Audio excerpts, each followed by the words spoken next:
देले बाड़ू हमारा प्यार के, दिल से निकाल दिहल दिल के हकदार के। गजब के तोहफा देले बाड़ू हमारा प्यार के, दिल से निकाल दिहल दिल के हकदार के। तू भले नफरत करा करे जहाँ मरा तो प्यार करही के बाद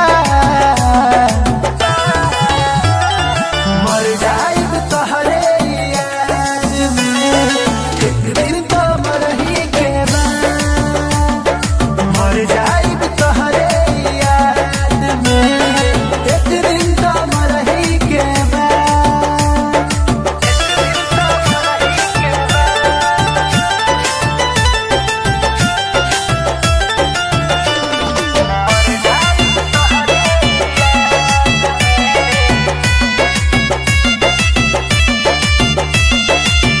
दोसर के हो गईल हमर सोझा जान हो, हमसे ढवाई ना गम के बोझा जान हो। दोसर के हो गईल हमर सोझा जान हो, हमसे ढवाई ना गम के बोझा जान हो। तोहरा तो पियवा के सेनुर लगा के गली में अब चढ़ही के बाद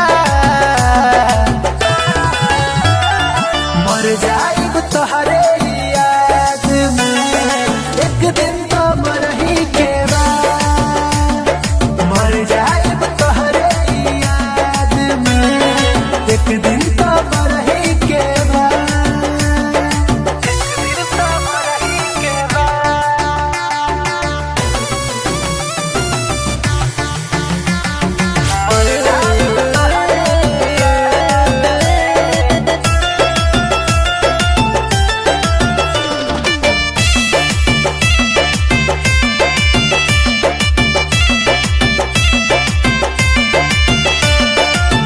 दिल टूटला के ना होला आवाज हो, तोड़ दिल बन के मासूम धोखेबाज